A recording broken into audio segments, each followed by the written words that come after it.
बहन ने क्वेश्चन किया कि इनकी सिस्टर की अपने शोहर के साथ कुछ अनबन हुई।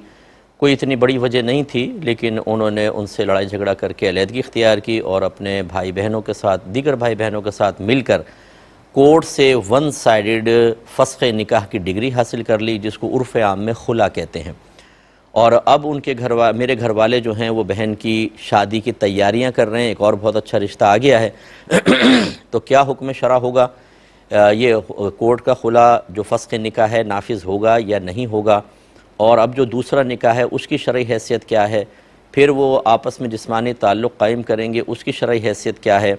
फिर उन्होंने बताया कि मेरी बहन पहले वाले अपने हस्बैंड से प्रेगनेंट थी, लेकिन दूसरी शादी के चक्कर में ये अबॉर्ट करवाया बच्चे को भी ज़ाया कर दिया, इसका क्या शरई हुक्म है। और माँ बाप कहीं से हदीसें ले आए हैं कि देखें वन साइडेड हो सकता है। जब उनको बताया कि इस हदीस के अंदर भी अगर ऐसा है कि लड़की ना रहना चाहे तो नबी करीम ने आपस में जुदाई नहीं करवाई, बल्कि शौहर को कहा कि आप इनको तलाक दे दें, तो शौहर से ही होगा। तो कहा हम इस बात को नहीं मानते। फिर जब उलमा और मुफ्तियान किराम की बातें उनको बताईं तो कहा हम किसी आलिम और मुफ्ती को तस्लीम नहीं करते, तो क्या हुक्म शरा होगा। ये काफ़ी सारे सवाल हैं, लेकिन मैं तेज़ी से जल्दी से जवाब देता हूँ। पहली बात तो ये कि अल्लाह ताला ने और उसके रसूल ने खुला और तलाक़ का हक़ सिर्फ़ शौहर को दिया है। उसके कायम मकाम होकर कोई भी दूसरा निकाह को ख़त्म नहीं कर सकता। हाँ, फ़िक़्ह हनफ़ी में ये ज़रूर है कि अगर लड़की मुसलसल जुल्म का शिकार हो रही हो तो ऐसा होता है कि पहले शौहर से कहा जाता है कि आप तलाक़ दें या आप खुला दें। इनमें दोनों में फ़र्क भी याद रखिएगा। अगर बग़ैर पैसे के तलाक़ देंगे तो तलाक़, और पैसे के बदले में है तो खुला।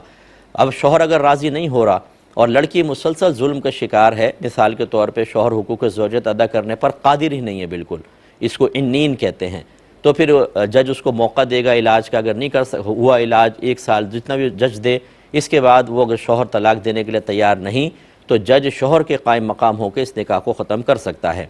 ऐसे अगर कोई शौहर बाहर चला गया, मफ़क़ूदुल ख़बर हो गया, उस इलाक़े में जंग शुरू हो गई, कॉन्टैक्ट ख़त्म हो गया, इत्तला ही नहीं मिल रही, तो चंद शराइत के साथ फिर बाद में जज वन साइडेड कर सकता है। या शौहर बहुत ही ज़ालिम है, मारता है, छुरियों से हमला कर देता है, आँख फाड़ दी, नाक फाड़ दी, ना नफ़क़ा नहीं देता, हक़ अदा नहीं करता है, इस जुल्म मुसलसल से बचाने के लिए भी फ़तवा दिया जा सकता है। और हम देते हैं फ़तवा कि वन साइडेड कोर्ट का फ़स्ख़ हो सकता है, फ़स्ख़ निकाह, लेकिन पहले वही शर्त है कि शौहर को राज़ी करें, प्यार से, मोहब्बत से, सख्ती से।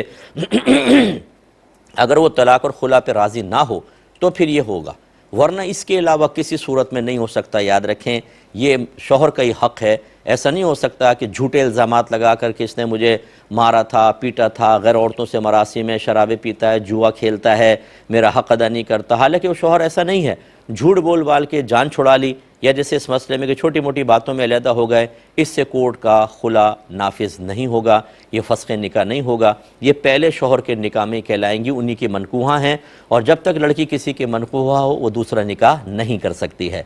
फिर ये अबॉर्ट कराना अगर 4 महीने के बाद है तो इंसान के कत्ल की मिसल है, और 4 महीने से पहले है तो बहुत बड़ी अल्लाह तबारक व तआला की नेमत की नाशुक्री है। इस पर भी इस औरत को शदीद किस्म का जवाब देना होगा। अभी अगर अगला निकाह कर भी लेती हैं तो होगा ही नहीं, क्योंकि तो पहले की मनकूहा हैं। फिर जो जिस्मानी ताल्लुक़ कायम होगा वो आप ख़ुद सोचिए, गैर मर्द से जिस्मानी ताल्लुक़ कायम हो तो क्या हुक्म होगा, और जो बच्चे पैदा होंगे उनका हुक्म क्या होगा। इसमें जो माँ या जो बहन भाई दीगर उस लड़की के साथ हैं, ये सब के सब गुनाहगार, और अल्लाह ना करे अगर तौबा नहीं की तो इनके लिए अंजाम बहुत ही सख्त हो सकता है। अल्लाह ताला हिदायत अता फ़रमाए। और लेकिन इनमें अभी तक यहाँ तक कोई भी चीज़ कुफ्र नहीं कहेंगे, ये इस्लाम से बाहर होने का नहीं कहेंगे। लेकिन ये जो कहा कि उलमा के फतावा दिखाया, सब कहा हम किसी आलिम मुफ्ती को नहीं मानते, ये जुमला बहुत सख्त जुमला है।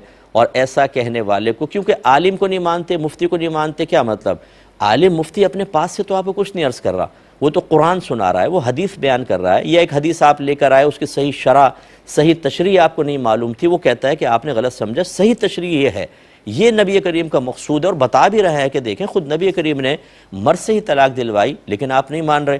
तो इसका मतलब जब आप ये कहते हैं हम किसी आलिम मुफ्ती को नहीं मानते, तो आप पसे पर्दा ये कह रहे हैं हम कुरान को नहीं मानते, हम हदीस को नहीं मानते, ना अल्लाह की मानते हैं, ना रसूल की मानते हैं, और ये चीज़ इस्लाम से बाहर कर देती है।